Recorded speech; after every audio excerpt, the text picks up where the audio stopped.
Hey, do you guys want to play D&D? I mean, maybe. Nah. The jury's still out. Alright, well, it's been fun, y'all. Hey, it's Cory, your DM. Welcome to Vibe Proficiency, a D&D podcast about death, prioritizing your pets, and having a library card, I guess. We're stoked to have you back for another one of these. Hey, judging by the amount of messages I get about how attracted to inconsequential side characters our listeners apparently are, I'm both reluctant and excited for you to meet a new one in this episode. Don't forget to rate our show on Apple Podcasts and Spotify and, wherever else. Setting the show to automatically download is a really nice idea. Just let it download while you sleep and rest easy in the fact that our chaos can feel your morning commute and stuff. We're still on Twitter at Vibe Proficiency, and talking about us on social media is basically the only way our show is advertised. So tell a friend if you think about it. All right, that's that, I think. So, okay. Bye. Hail and well met. Welcome to Vibe Proficiency. Vibe Proficiency is a D&D podcast with myself, Chandler Bush, as Elwin Peck, Becca Helme as Meira, Casey Guinee as Kira, Kelly Rivera as Harp, and Tyler Bush as the ever-intelligent Kadmist Lightbringer. Now, before we get into the game, I do have a few things to go over here. So, let's see. Character introductions. Got those. Let's see. Oh, shoot. Also, a little forewarning. This show is intended for adults, but we're not your parents, so do whatever you want, I guess, and go ahead and check that off. Oh, we also have Do a Goof. Yeah, I'm pretty sure that's covered. So yeah, that's it. Hope you enjoy the show. Be sure to rate it 5 stars. And if you don't enjoy the show, be sure to rate it 5 stars so that way we know how much you didn't enjoy it. Yeah. Last time on Vibe Proficiency, you all got your stories straight and went to go give a half update to Anseal, concealing the whole truth and not telling him that you found the source of the undead. And in an attempt to distance yourself from Anseal while you tried to figure out his true intentions, you told him that you were going to look for more information by staying at the tabernacle instead of his home. On the way back into town, Meira, Harp, and Kira stopped into bloodletting after seeing the sign and making a mental connection with the blood magic that Hildry mentioned. Peck narrowly dodged a heart-to-heart with Kadmist, and the two of them ended up in bloodletting with the rest of the group shortly after they got in.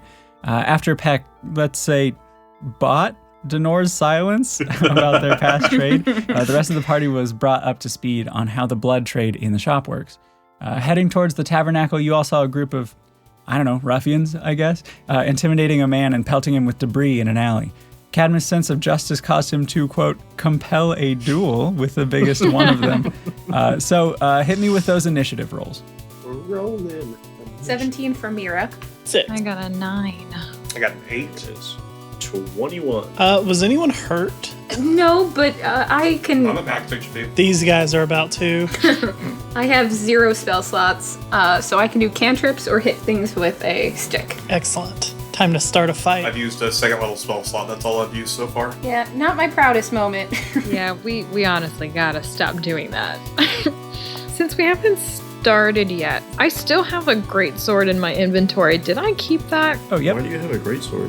When I was disguising myself as one of the guards. Yeah, you'd probably still have that if you want to keep it. I don't know that you'd be excellent at using it. No, I know. I just remembered. I was like, I don't remember. I feel like I just kept it, even though I don't use it. Yeah, I really doubt you'd have left it there. But you could sell it, if nothing else. Ooh.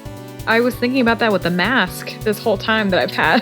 The mask that I gave you? Yeah. That allows because you to have dark vision? I mean, she kind of already Here's a spoiler. Yeah, exactly. I got that now. Ouch. How does that make you feel? Hurt. A little. I don't even think you can feel. Oof. As you know, dragons cannot feel emotion. I'm not a witcher. Okay. Kira's going to be first in the turn order, and this hulking sword fighter in the alleyway was making his way towards the group of you to fight Kadmist specifically, and Harp's arrow struck the ground in front of him, and his cocky demeanor flipped in an instant, and he's picking up the pace in your direction, brandishing his thin blade. You said the guy in the front is squaring off against Kadmist? Yeah, it sure seems that way. I don't want to take that fight away from Kadmist, so I'm gonna let You him... can definitely go for it. he'll have disadvantage if he goes to attack you regardless because of the compelled duel. Yeah, exactly. Yeah, I'll just attack him then, that guy, because if I don't and run past him, I'll be flanked. Okay, the big guy then? Yep, the dude in the front. Cool. Make an attack roll. That is a 20 to hit. Wow, yeah, that hits. I hope so. It's 7 damage. Yeah, you dart forward and swing your quarterstaff at this man, and he's so focused on Kadmist that he doesn't see your attack coming until it's just too late. And as you make contact, this big, solid thud echoes down the alley, and the three in the back stand up quickly, turning to face you all. And it's the big guy's turn now, and since you just surprised him like that, he's going to take a swing at you. 13 to hit? Miss. Nope. Okay, he takes this big retaliatory swing at you, and you just duck down quickly beneath his blade. And you start to see movement among the others in the back, like they're all facing you now. And one of them is walking up to join her friend, drawing her weapon. Meira, what are you doing right now? So, as a note, compelled duel is over. Oh, really? Yeah, I was just rereading it. If a creature that is friendly you're to me, right. the spell ended. Yeah, okay, thanks for that. Is the guy in the corner still being attacked at all? No, it seems like the rest of the big guy's party has sort of stopped focusing on the person they were pelting with debris and now are mostly focused on you all. There's one of them who's walking up to jump in the fight while the other two are starting to size you up. I am going to use a Thorn Whip. Okay, roll it. A 17 to hit. Yeah, definitely. Great. So she's going to take 1d4 piercing, but I also want to use that to pull her towards me. Okay, cool. So that's only 2 damage, but she is now 10 feet closer to me. Awesome, yeah. You connect with your thorn whip and just wrap it around her, pulling her towards you as these barbs dig into her the tiniest bit before they dissipate. And when he sees this, one of the guys in the back of the alley doesn't seem to like his chances much because he quickly surveys the area and starts to make a break for it. He's dashing towards you quickly, trying to clearly get past you. He's using his reaction to dash to flee the area, but Meira, he's going to run within striking distance, so you'll get an opportunity attack. All right. 10. 10 does not quite do it. He's going pretty quickly, and you swing at him, but he just outpaces your blow. The other guy that was in the back of the alley with the man on the ground watches the other one run away, and you can tell that he's not thrilled about that. And he runs up near his remaining friends and draws a short sword and swings at Kadmist while you're focused on the big guy and he thinks he has a shot. That would be an 18 to hit. That's my AC. Oof, okay. That's going to be 6 piercing damage as he he connects with your side. The one that Meira pulled with her thorn whip stumbles and bumps into the burly guy as the spell wears off and the vines loosen their grip before vanishing.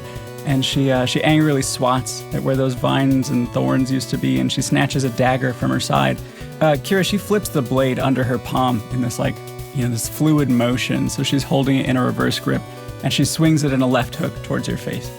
13 to hit? Nope. Oh yeah, same as before, huh? Harp, you're a tiny bit further out from the group.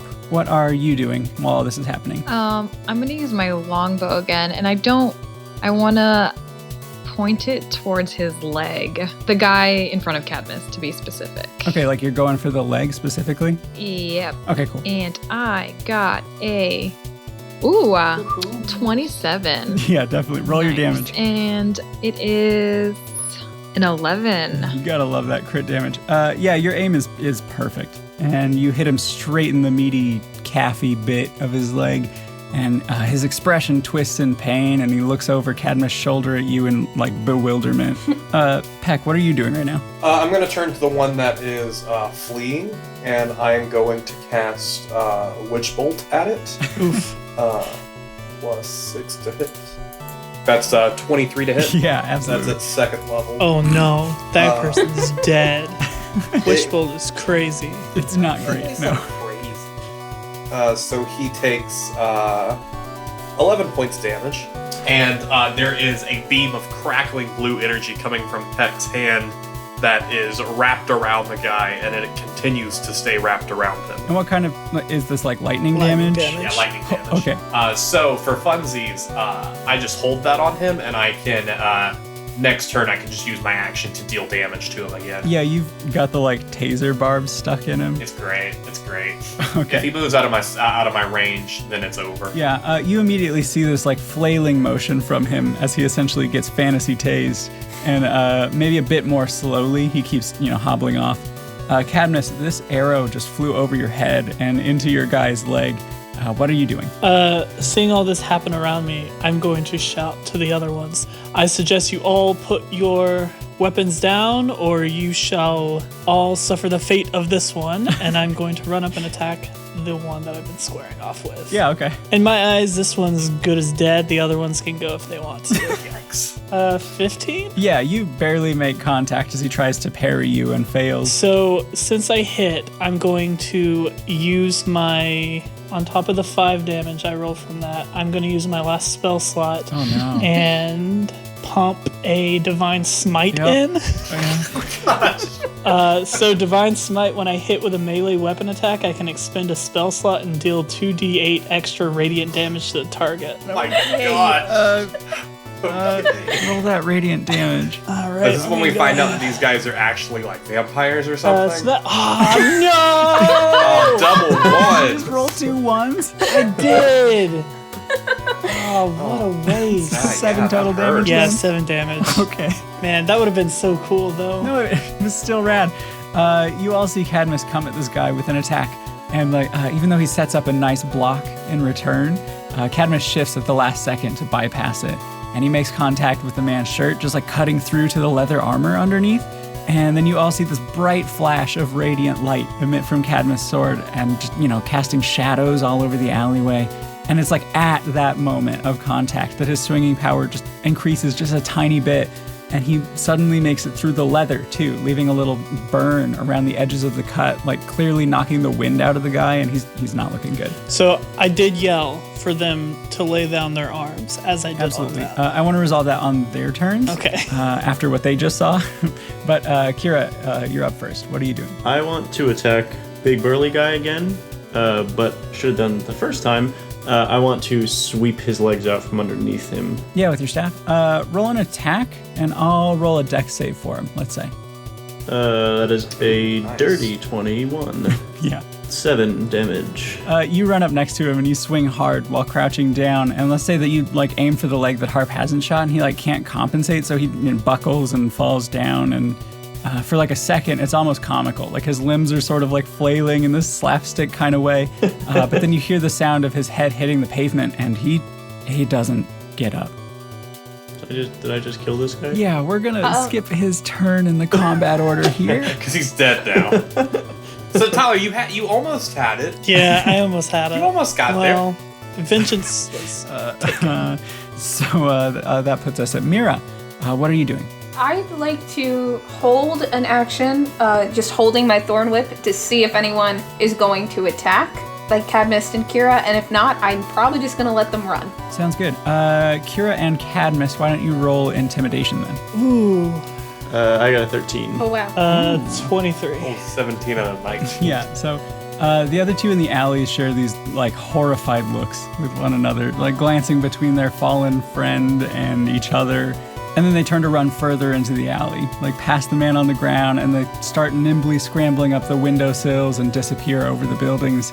And the one that Peck had his magic logged on, he's still running too. It falls off. Yeah, he does get out of the 30-foot range of your spell, and is doing his best to break eye line with you all. But I absolutely would murder him if I had the ability to. You are left in what is now a nearly empty alleyway, save for one very large dead body and one balding, rotund man kind of cowering in the corner.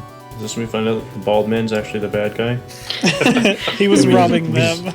I mean, we've been pretty bad about figuring out who the bad people are up to this point, so I wouldn't Maybe be we're surprised. the bad guys. We're absolutely the bad guys. That's the twist in this campaign. We're the big bad in game. What are you all doing now? Well, does someone want to go check on him? Yeah, I'd like to run up to the guy and see if he's doing okay. Yeah, the closer you get to him, the more terrified he appears. And he's scrambling backwards away from you until he hits the wall, and his arms are covering his face while looking for an exit route. I just kind of get down to his level and be like, "Are you okay?" He lowers his arms just a bit, and he's got these wide eyes, and he's like, yeah, thank you, I think. And his eyes hit the large man's body on the ground behind you, and he instantly looks nauseous. Convince him he killed him. I mean, he was there, my dude. I step out of the way because I'll let Kadmist speak.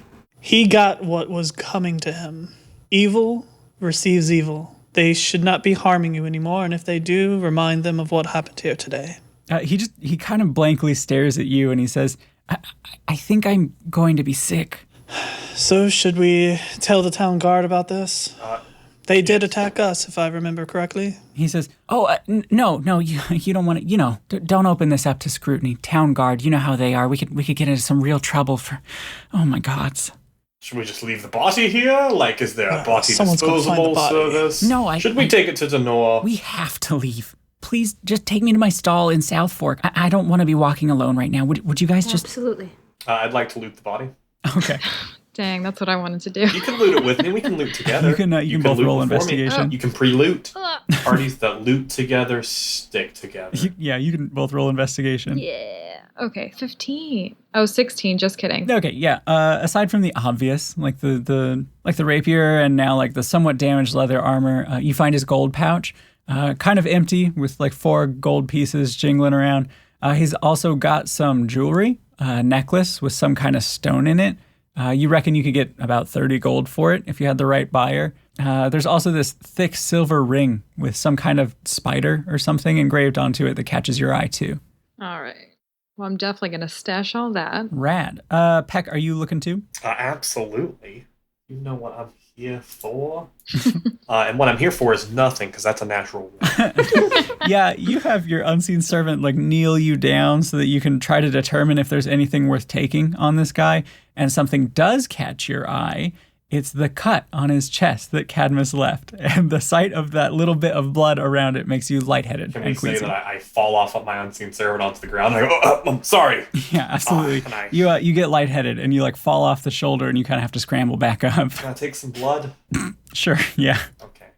I take a vial of blood. Yeah, it takes you a moment because it's so very icky. But you get some of it into one of these empty vials, yeah. And we all witness this, right?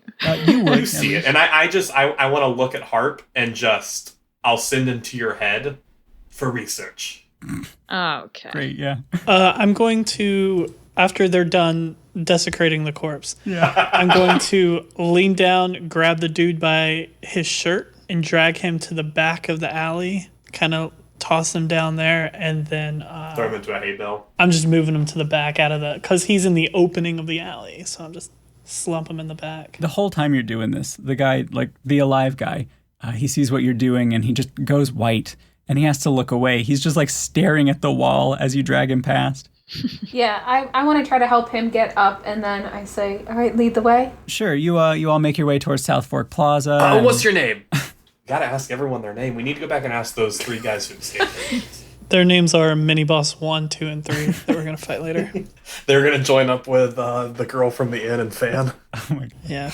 Little did we know Fan actually knew all 3 of these people. The more we're collecting people who could potentially be like our big bad evil guy, the more I am becoming convinced that we really are the bad guy. We are the bad guy. Okay, yeah. Which Twitter follower did you pick for this name? Oh yeah, this one comes from Twitter user Taryn Morningfall. Ooh, I love that, actually. I like that name. Yeah, definitely a Twitter follower of ours. You said Taryn? Yeah, Terryn. Is that the first name on the fantasy name generator? You know, I've actually had this character locked and loaded for weeks, so suck on that, dork. I actually came prepared. As you're walking with him, you get a better look at him. He's fairly short, with slightly pointed ears, sort of like a round, innocent face with a medium beard and rough skin with cloudy eyes. And he doesn't seem to step too confidently. And he's like kind of leaning on Meira as you walk. And as you arrive to his stall at South Fork Plaza, he mutters his thanks, still clearly shaken by the whole thing. And he says, I had nearly expected that they'd be here waiting for me. I'm just going to lock up and then maybe find an inn to spend the evening in, someplace crowded. And he leaves your arm, Meira, and you all see his stall. It's disheveled a bit from what could have been an altercation before he was like chased into the alley. There's diviner's cards like strewn about the table, dowsing rods on the ground, and some kind of clear orb on a pedestal. Like he seems to be some kind of fortune teller. Definitely wants her fortune told. He seems to be able to know what you're thinking before you say anything. He says, I don't think I could possibly attune myself correctly for a reading today, but come back another time perhaps. I'd be happy to repay your kindness. Absolutely, and we'll be over at the tabernacle if you find yourself in need of anything. We'd be happy to help. Be safe, Taryn. He finishes packing up and he nods tentatively to the group of you and he heads out, just still clearly rattled. I think it's time for bed. Do the rest of you agree or disagree? Don't all speak at once. I agree. It depends on the time. It's probably about 7 p.m. or so. So shops are still open. Yeah, probably a little bit longer. All right, guys, this is the moment. Cheddar's finally gonna get her stuff. You're looking for that like tiny little red wall style armor, right? It's more for looks, you know? Yeah. I don't think Cheddar's gonna do much for me in like a fight. Okay. So you want like a doll maker shop? Yeah, I mean, you could easily find an artisan or two around here who could help you with that. You also remember seeing what appeared to be some kind of like blacksmith shop with a sign that read Rose Place nearby Central Plaza. It's like RO''S, like it's somebody's name. All right, I'll head over there then. Okay, just Harp going? I'll go. Nice. Oh, look, we're going to get to have that Kadmist party bonding moment after all. We're getting armor for our pets. I'm definitely gonna go too, because Thad needs some armor. Okay. The three of you make your way out of South Fork and towards Central Plaza, and you find the building again, Harp. It's a smallish place on the outskirts of the main shopping district, kind of like straddling the line between it and the more residential area nearby. And it's got weapons and armor on racks in the large, front window, and you hear a steady clanging coming from inside. And as you open the door, it becomes louder, and you see the source of the sound. There's a forge at the center of the shop, and a Knoll woman with strong, exposed arms is shaping red-hot metal with a hammer around the horn of an anvil. What the hell is a Knoll? What's a Knoll? They're like imagine a humanoid bipedal hyena. Ooh. Is maybe the best way to put it. Interesting. Quick, before the hyenas come. Dig a tunnel? Dig a tunnel. Don't get that one either. Have you ever watched The Lion King 1.5? Oh, yeah. A very, very, very long time ago, like when it came out. I just dropped a picture of a Knoll into the chat, by the way. Ooh, they look super cool. Yeah, she's like definitely pushing the upper limits of what constitutes a medium-sized character. And you feel the size difference between you in a pretty real way. Like, this place was clearly built to accommodate her size, unlike, like Asher's pet shop. The anvil is like taller than most you've seen, and she doesn't have to like bend down to avoid the high ceilings in here. And each time she strikes the metal, a bright shower of hammer scale flakes off and falls to the ground. She's kind of intimidating. I definitely want to take note that Harp is definitely looking at this appearance for a future.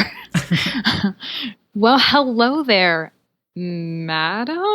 It does seem a bit formal, yeah. Shit, I did not think of a voice for her.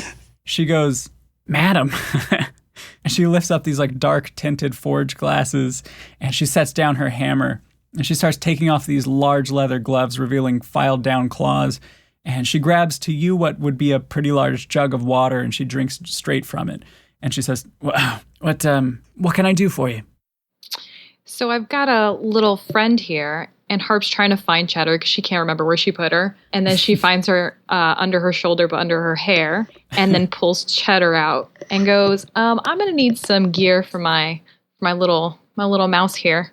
She looks at you and then the mouse and then back to you, just still like holding up her jug of water like she wants to drink some more, but she's kind of busy puzzling the situation out. And then she kind of puts it down and says, "Okay, I'll bite. Why?" Here's the question. Why not? Ooh, nice twist. She cracks a smile and then kind of shrugs and says, "Hey, money is money, right?" And she walks over to what looks like a drafting table and like pulls up a seat next to hers as she sits down, and she like kind of waves you over and grabs a pencil. Cheddar is clearly a bit on edge in the presence of a person who makes even Kadmist look small, but the two of you are able to like get some measurements of her, and Rose starts working on a few preliminary sketches, and she says, "Okay, what exactly are we thinking here?" I'm thinking we're going to go with, she definitely needs a tiny sword. I didn't actually think this. She can hold a sword if it's like toothpicky. Okay, sure. She cracks another smile and says, "Oh, yeah, of course. Definitely a sword." And she writes that down. Need her to have like a cloak. Okay, yeah, of course. Just make sure her ears fit through, So we're not looking at like full-blown armor here, more of like a little cape situation. Oh, no. Yeah, well, she's going to have a tiny, come on now, work with me. Definitely needs a little chest piece. Okay. And I think that's it. sword, cloak, chest piece. She should be fine, right, Cheddar? Wait, am I playing Cheddar in this scenario, or are you? Well, I don't know. I'm just gonna wink at Cheddar after saying that. Okay, yeah, she wiggles her nose into the air, and you take that as a yes, I suppose. Yeah, Rose says, sure, yeah, of course, you gotta have a heavy chunk of armor on if you're going into mouse battle. What kind of material are we talking about here? You know, if someone were to attempt to step on Cheddar, that type of strength there. Do you want this mouse to move at all, or just kind of Listen, it's hang not out like a rock? Okay, do you think I thought this through? Like the material for a mouse? How about let's leave the particulars of the alloy up to Ro, and you tell me what style you're after, right? Like chain, like teeny scale armor, like a traditional breastplate. No, I want a little breastplate. Can we forge like a symbol of cheese on there? Ro says, okay, so let me read this back to make sure that we're on the same page. Tiny sword, okay, with a cloak and a little breastplate with a cheese engraving. Yep, that's it. Great, this is going to take a lot less material to build than a normal, hold on. And she starts doing some math in the margins of her sketches here. I don't know, a normal breastplate will usually set a person back about 400 gold, but I don't know, tell you what, I'll do the sword, the breastplate, and cloak for 45. Sound good? I mean, she is small, you know? Very, very small. Super small. Is this like a haggling tactic? Yeah. She says, look, I don't know. I don't even think I've got the gold for it because I haven't sold the necklace unless I can show her the necklace. I've got some gold. Hey, look at this. No, not yet. Not yet. She doesn't know what she's a really tiny mouse. Hey, look at this. No. All right. So I think we can make this work because Cheddar definitely needs this, okay? So I've got some gold, and then I pull out the necklace. Look what I got here. I just took it to get a price on this one, and it is actually about 40 gold is what they say. Wink. Did you? Why would you wink? I didn't wink at her. I winked at myself.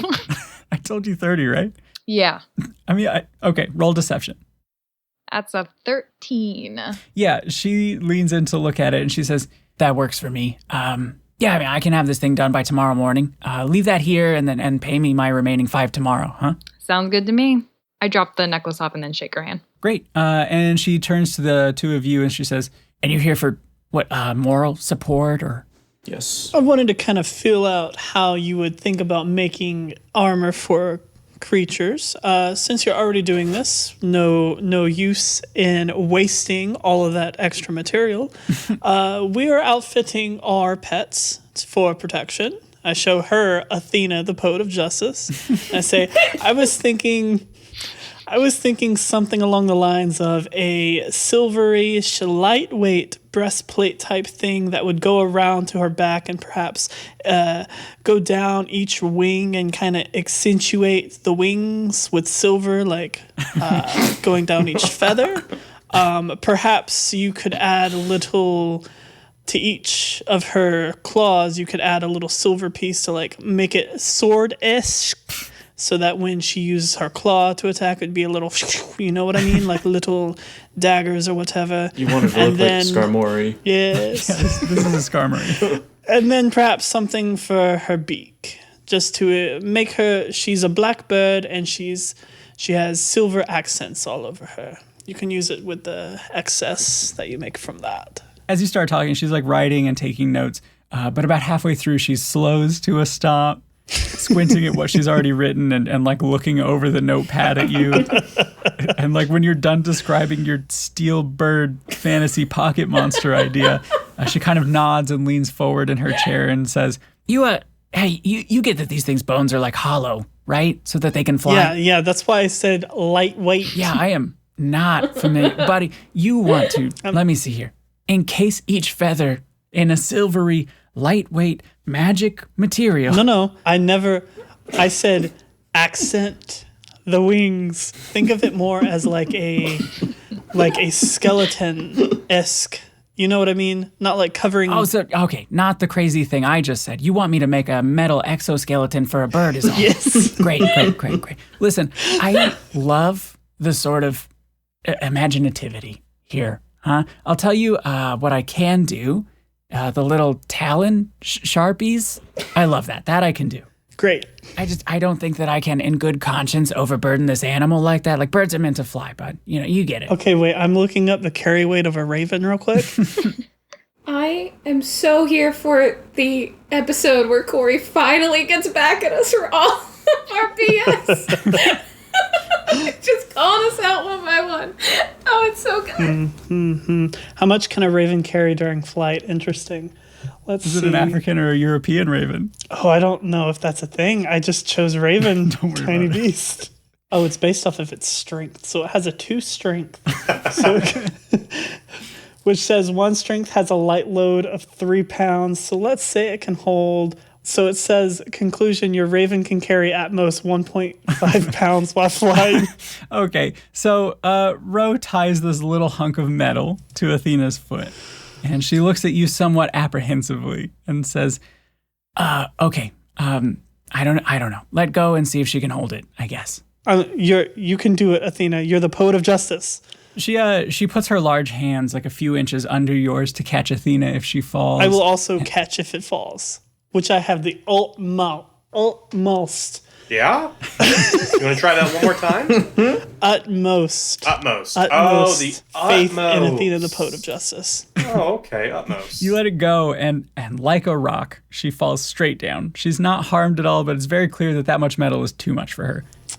Okay. She goes, yikes, okay, hold on, and takes some like little tin snips and shaves a few small chunks off of it, you know, like inspecting them as if she's imagining what the finished product would look like, and she like ties them into a tiny bundle around Athena's foot and says, okay, try that. Okay. And as you let go, Athena is able to carry the weight of this smaller bit of metal, and Ro raises her eyebrows and says, well, I'll be damned. Hey, I mean, I could probably do the talons and get a little beak enhancement with that much weight. I'm gonna be honest. I've never done anything like this before. I don't know if anyone has. That's 100% okay. We're all testing the waters here and being pet people. Let me see how much that might cost you. Gold. I mean, 2 whole pieces. It's like shavings that she's got set aside here. She says, I don't know. Just give me a gold and I'll get these done for you. I will give you 2 because I believe in you and I believe in your artsman, your work, your craft. I give her 2. Sure. Okay. Have it ready in the morning then. Excellent. What about you, Kira? Yeah. Lady, what's your deal then, huh? I'm looking up the name I'm sure you got some kind of, I don't know, naked mole rat that you're probably trying to outfit here. What's going on? What is the name of the back?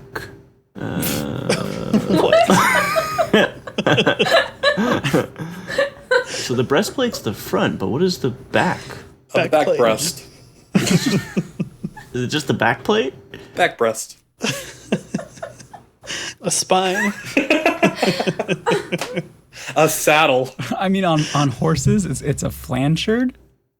What? It protects the flank of the horse. I have, as you can see, next to me, is Thaddeus. He's a badger. Oh, right. Of course. Thaddeus, my apologies. And she does like a little mock bow while kind of making a sideways glance at Harp, like, what? Like, how much would it cost for a helmet, breastplate, and a backplate for him? Okay, we're talking like tiny horse armor then. Is Cheddar going to mount and ride Thaddeus? Definitely not. No, she'd probably do that to you, Beck. That sounds more like it. I'm good. Not so much horse armor. You talking like bear armor from like Golden Compass? That's exactly what I want. Okay, like gold, like Yorick style. Oh, the new good Yorick Burnison armor, not that gold shit from the garbage movie. Yeah, I know what you're talking about. Okay, yeah, you describe this. I mean, you describe Yorick Badgerson armor, I guess. She kind of smirks and says, "Oh, is that all? What, no cape? He is royalty. No cape. Thank you, though. Oh, of course. Yeah, no, that would be crazy, right? You're able to get some measurements of Thaddeus, and she starts like sketching out a far more refined than you'd expected and almost elegant version of the description you gave. And she says, I actually kind of like this one. Kind of a challenge. It's more than 43 gold a challenge, then it's going to be no dice. I mean, it isn't going to be not more than 43 gold. She says, you're looking at like 60 gold here. Is that, like, really? That's what you want to spend your gold on? You one of those 1%ers? Can I have a DM explanation of what fantasy 1%ers entail? I mean, I guess we established that Anseal sort of is, but like, I don't know, Ro clearly thinks that this is a weird request that only someone with too much money might make. Okay. Can I pay you 40 now and then the extra 20 upon delivery? 40 now, 20 in the morning? Yep. Sounds like someone has to make 20 gold overnight. Someone's gonna have to roll real high on a performance check at this tavern. Ro says, I don't know, it's like, that's like a third of the total cost. You got anything in the way of collateral? Like, you leave something here that's important to you, and tomorrow morning you bring me the 20 gold, and I give you your collateral I back. just got the idea of you leaving Thaddeus, the angry badger, with Absolutely not. No, because then there's no point in me. If I don't make the gold, then there's no point in me even doing any of this. What? You would get Thaddeus back. Like, what are you talking about? I'll leave the ritual knife, Whoa, okay. and then I will fucking flute my brains out. You pull from your bag this really old looking, not quite a weapon per se. It's a knife, plain and simple. It's wrapped in a soft, worn cloth, and she holds out a large hand to take it. I will hesitantly hand it to her. You hold it out for Ro to take, and she cocks a furry eyebrow and says, okay, and what's this? This is a very important knife from my past. It was my father's. It might not seem like much, but I would very much like to have that back tomorrow. She unravels it when you hand it to her, and she's looking at it, and she's looking at you and kind of studying your face, like the parts of it that aren't covered. And she kind of takes a moment to think, like tugging at the fabric around it and like raising her eyebrows to the rest of you, like almost looking for confirmation that this means anything, but obviously none of you have seen it either. And eventually she wraps it back up neatly, and she says, yeah, that sounds good. And she tucks it into a cargo pocket on her apron and says, I have a secure spot in the back for these sorts of things, so I'll keep it safe for you. Anyway, I guess I'll see you all in the morning. Unless you have like another friend with like, I don't know, a need for snake armor or something like that. The friend with the snake is very supportive of Simon's decisions, but as a druid, cannot have metal armor, and therefore will not give Simon metal armor until he's old enough to decide that's what he wants. We're raising him a druid, but I feel like he might try to be a rogue. So. Fair. Also, he has no arms. Slither right out of that armor. So she looks at you guys and goes, all right, I'll see you bright and early, huh? Yes. Oh, definitely. We shall. She walks you all out and says, I've got some work to do, and winks before flipping the open sign on the window over to display the closed side as she heads back into the forge. Have a good night. And we leave. Sounds good. Peck and Meira, what are you two doing? I was planning on just heading back to the tavern, enjoying the atmosphere. If songs erupt, maybe bringing out the lyre. Oh, you know songs are going to erupt as soon as I get back. Well, I more so like want to teach Simon how to dance. So I'm working on that. Is he going to do the worm? Yeah, This is a very D&D-ass sentence. Roll animal handling to see if you can teach your snake Simon to dance. a 9 plus 3 for a 12. Yeah, Simon is surprisingly quick to pick up on rhythm specifically. He doesn't have any fancy moves or anything. He's like finding it hard to translate your limbed movement into something he can dance it's as a well. learning process. Yeah, I mean, this is more progress than maybe expected, honestly. Peck, how about you? Is there a library? Yeah, definitely. I go to the library. I want to see if I can find any books specifically about Baal. Behal? the evil god. Oh, Chandler's doing the actual story. Oh yeah, I forgot we were playing a game. Yeah, you mean this isn't a shopping simulator? No, it is. What a sad day it is when Peck is our most responsible party member. I just want to see if I can find any books specifically about Baal. If I can't find anything about him, anything in the nature of blood magic. Sounds good. You make your way to the library, and that familiar, comforting scent of thousands of bound pages just puts you a bit at ease. Roll investigation to see what you find. That's a nat 20. Oh, yeah, you walk in and you can immediately tell what this particular library's organizational model is. You spent a lot of time in various libraries, and good old fantasy Dewey Decimal isn't necessarily the standard everywhere. But you quickly find what you're looking for. It's not a book about Behal. It's a book on the history of many deities, way back to the old gods, all the way to the current pantheon of what you know today. Details about which of them controlled which domain, which mortals ascended to godhood and took over those spaces. But you're searching for Bahal's section in this book. You reference the table of contents and flip over to it. The start of the chapter is marked with a symbol, a skull surrounded by droplets. It's black ink, but knowing what you know. That's blood. Yeah. And as you read, the book paints a picture of the god of blood, albeit begrudgingly serving under Kelemvor. The two disagreed on a great many things, but blood and death are, intertwined in some ways. And in the case of Behal, maybe a bit more closely than he'd hoped. He was killed by a mortal, the same mortal that killed the Keeper of the Weave, causing the spell plague. These are tales from a time long past, but you know your history well enough. What happened to him? Did he become a god? Did he die?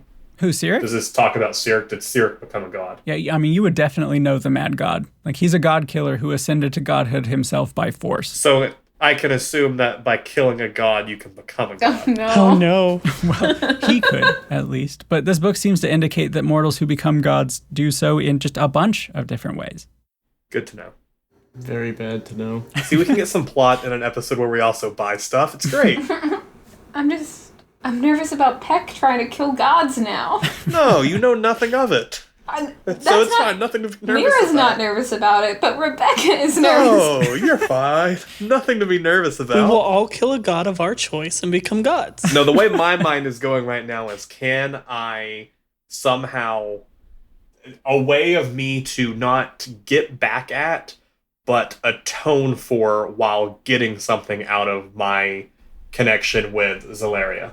Are you trying to make Zalaria a god? She's a god. She's who cursed me into a pseudo dragon. Oh yeah. Oh, yeah, you've never had that conversation in character. That's right. But yeah, you're able to dog ear a bunch of pages and hold up. I'll stop you right there. Elwin Peck is a scholar, and he respects books too much to dog ear a page. Thank you, Chandler. Yeah, that's my bad. You grab several scraps of paper and slip them between the pages you want to mark. Absolutely. Peck, wow. Good? Oh, wow. Okay, my apologies. I need a second. Okay, I'm good. Am I able to take these books with me? Can I rent this book for a day? Do you have a library card? Can we do another song moment where I get a library card and I have to learn about hey, what's a Dewey? You're gonna sing it? No. Yeah, you don't need a card necessarily. You just sign the ledger with the librarian and you check out the book. Oh, okay. So can I speak to the librarian? Yeah. What's the librarian's name? Jesus Christ. That's a weird name for a librarian. Jesus Christ. Let me look. His name is Dolren.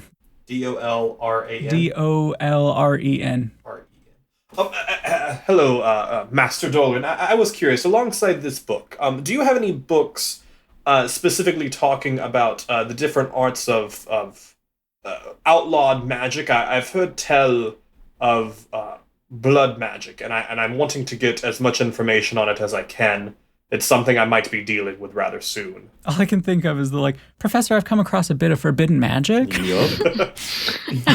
He says, well, I can't say that I know anything of the sort. No worries. It's just something I've heard about, and I'm trying to prepare myself for every avenue. Thank you so much. You wouldn't have happened to have spent some time in Denor's shop by chance? Oh, yes. Well, you wouldn't be the first to have been taken in by his, curious nature, I'm afraid. But I can't say that there's any scientific or arcane basis for his research. Well. Oh, don't give it a second thought, friend. Between you and me, and he kind of leans into you and he says, he's kind of a nerd. And I start to laugh, and then I purposefully bring the volume of my laugh low because it's a library. And I go, oh, Master Doran. Well, I thank you again. I shall return with your book very soon. I have some friends who may find interest in this. He looks down to your name in the ledger that you've signed the book out on, and he says, of course, Elwin. I shall be here as ever, should you need anything. Thank you, good sir. And I go back to the tabernacle. Okay, and the rest of you, are you heading there as well, or? Yes. Yeah. Great. As I was playing my lyre, I get a tune stuck in my head about having fun not being hard if one just acquires a library card. I walk in as you're playing about a library card. I'm like, she knows. Yeah. You walk in, and the atmosphere is generally upbeat, and the food is as good as you've come to expect, and the drink is even better. What are you all doing? Just slamming away on the Yaz flute. Who is the Veronica? Veronica Corningstone. Yeah. Yeah, that's me. I'm kind of like, interesting. So you're just doing... What the blonde lady is doing in that gift. For those of you listening. Yeah, sorry, listeners. Casey has dropped a very current, very now GIF from the movie Anchorman into the chat, and this visual-only goof will certainly play on an audio medium. Oh, that's great. Do we already have assigned rooms? Peck in one and everyone else in the other. Oh, that works for me. Are you going to bed? We don't want to have tavern bonding night? No, I got stuff to do. I mean, I'm hanging out down here to play flute. I need to gain 20 gold. All right, so who Meira was there first. Who got there next? Did I get there before the three of them got back? No, you'd probably be there last, honestly, after the library thing. Okay, fair. I'm sitting there enjoying a nice meal while enjoying the fine tunes of one Miss Kira, last name unknown. Nightly. I think Harp is having a full-blown conversation with Cheddar, even though Cheddar's just staring at her. And then she's going to try to, with her hand, kind of try to make Cheddar dance a little bit. But I don't think Cheddar's digging it. Roll animal handling, I guess. I got a 13. Oh, then yeah. I mean, it's actually not going half bad. The two of you have a good rapport. Yeah. I also want to point out I'm sitting next to Kadmist. I'm trying to see if he's paying attention to this, if he thinks we're doing a good job or not. I do a acknowledging you're doing great. Harper's super stoked. Thank you for this. Hide Simon from the dancing mouse in front of him.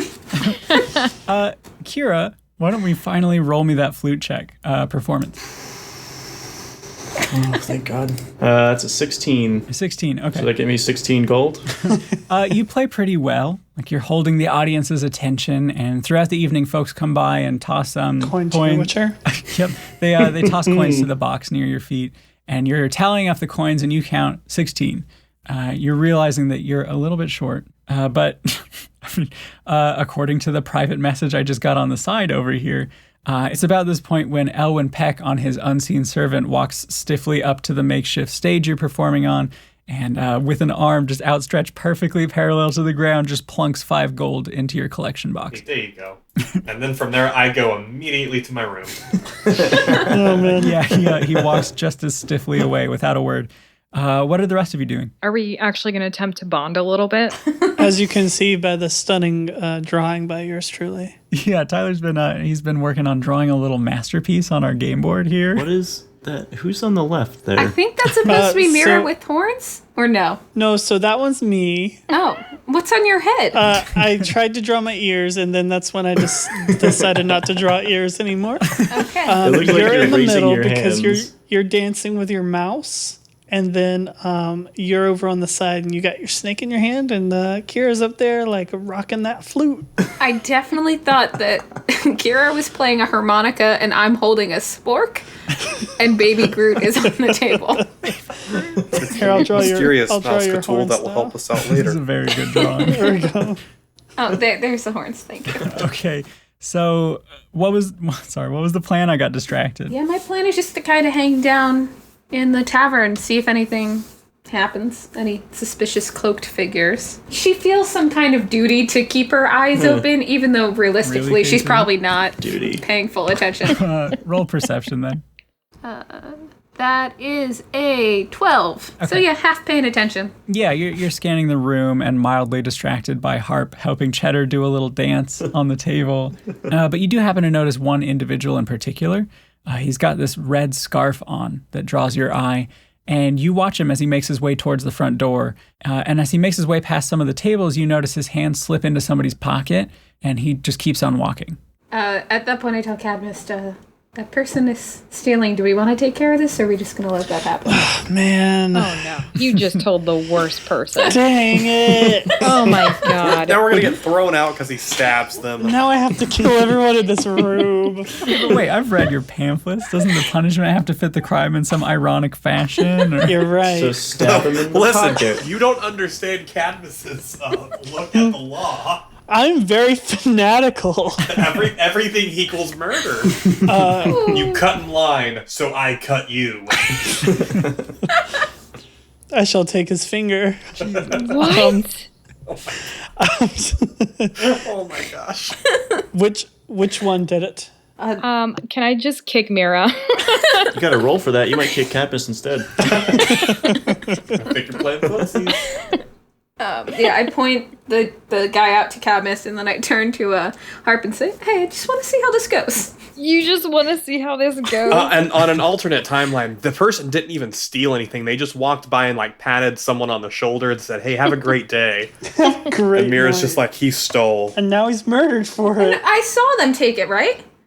Didn't I see him steal? I I mean, might. you saw him put a hand in someone's pocket and then keep walking. Yeah, Okay, well, they're either getting real affectionate. I guess that is up for interpretation. What if he put something in the guy's pocket? That's true. A reverse pickpocket. Oh, a Fallout situation. He's doing yeah. that Thieves Guild Skyrim quest where you have to steal the thing and put it in someone else's pocket to frame them for stealing. It could be. Guys, it's the Thieves Guild. Let's join the Thieves Guild. You guys loved that one person in the Thieves Guild. You even gave her a ring for it. Yeah, no, I'm still going to tell Kadmist.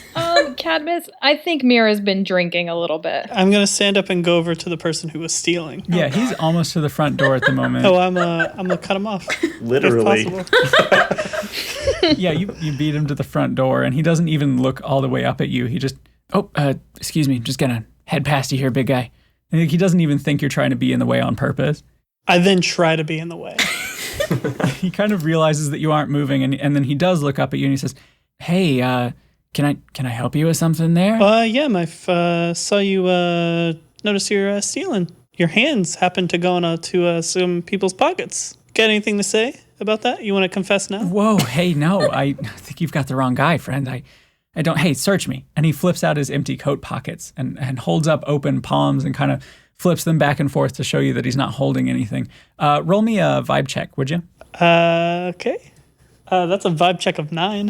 Okay, yeah. I mean, you're like looking at his empty pockets, his empty hands, and the concern on his face, and it dawns on you that, like, you didn't see any of this go down, so it's casting a little bit of doubt, but you're not sure. You come into this place much? Oh, now you're hitting on Trying him. to pick him up? You come here often? I come here a lot too.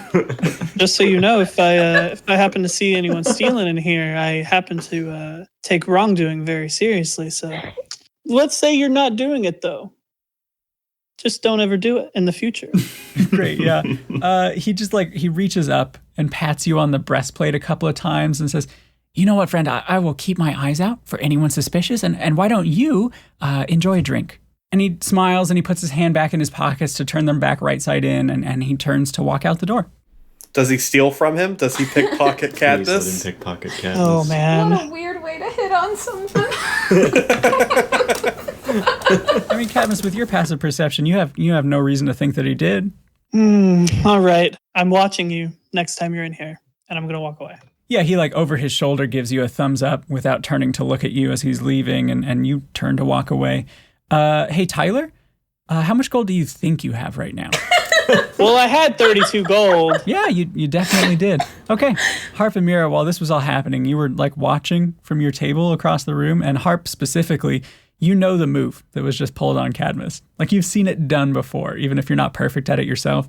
And you point it out to Meira as it's happening. And you both watch as the dark-haired young man in the scarf just kind of like pats Kadmist's chest, bringing his attention up there, while quickly slipping another hand into Kadmist's pocket before just nonchalantly putting whatever he took into his own pocket while turning them back in and walking away. And Kadmist, as you're like walking back to your chair, it hits you like much too late that the couple of coins you took from your bag earlier to pay for drinks with are gone. All right, well, I remembered his face. Yikes. I'm going to kill him next time I see him. For stealing 2 gold? You'll kill a man? But he stole it from Kadmist. Stealing it from someone else is completely different. What, he's Steve Jobs? Like, what the fuck? Yes. That's what Kadmist is short for. He is now on my enemies list. Okay. You take note of his physical description and you log it away for future vengeance, I guess. Well, you taught me a lesson. Next time I won't let him off the hook. Because I was trying not to be super punchy. Try not to be a murder hobo. Yep. All right, I'll go sit back down. Super mad. You were right there, Kadmist. Yeah, your thief stole from me, I think. Oh. But it's okay. Next time I see him, he will be sorry for that. So you take this justice thing quite seriously, I see.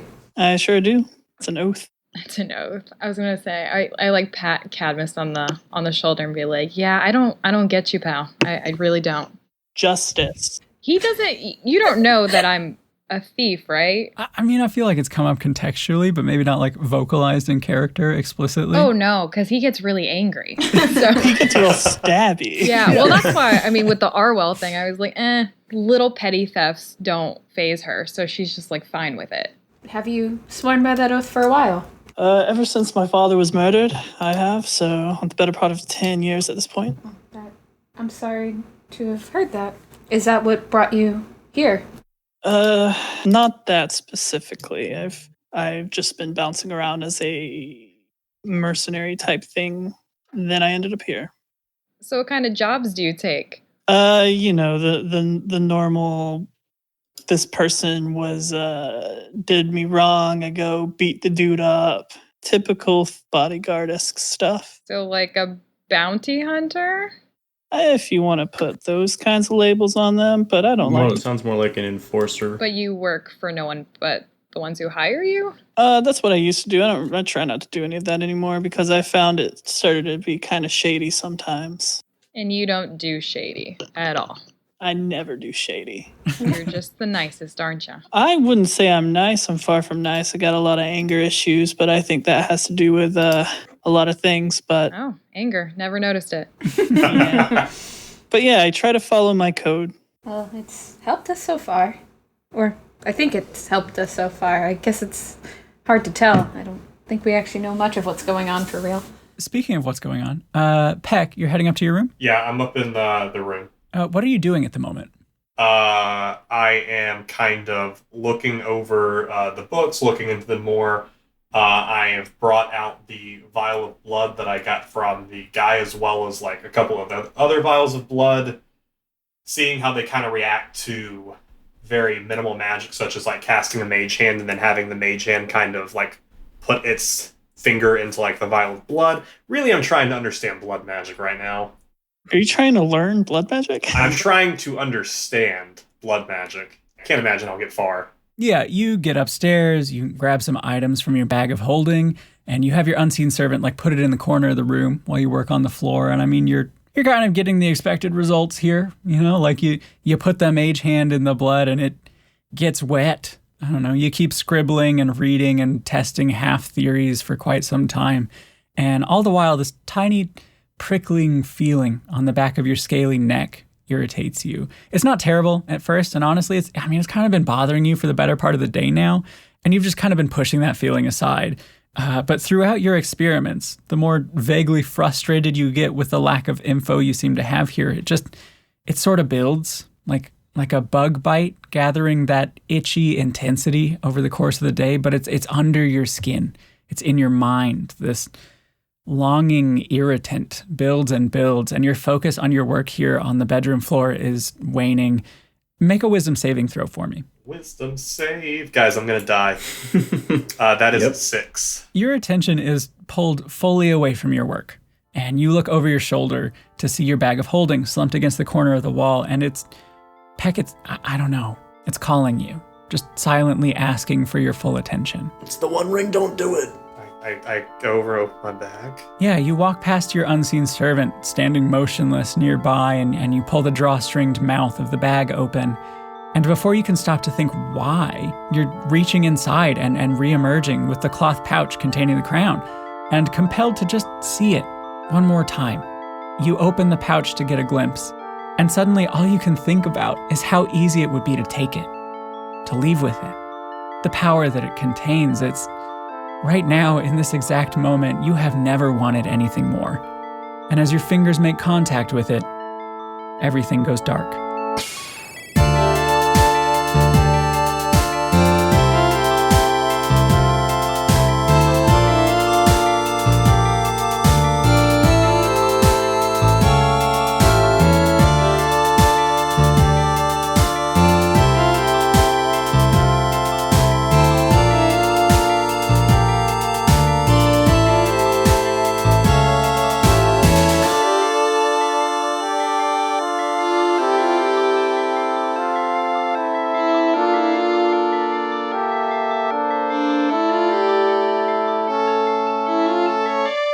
I just realized that we're probably going to have to fight undead, and all I have are cantrips and a staff. And nobody's slept yet. Nope. I mean, theoretically, we're fine. It can't do anything. I can't wear the crown. I'm so small. I already have stuff on my head. I can't wear the crown. It's a magic crown. I like these excuses you're dropping in right now. I'm fine. I'm fine.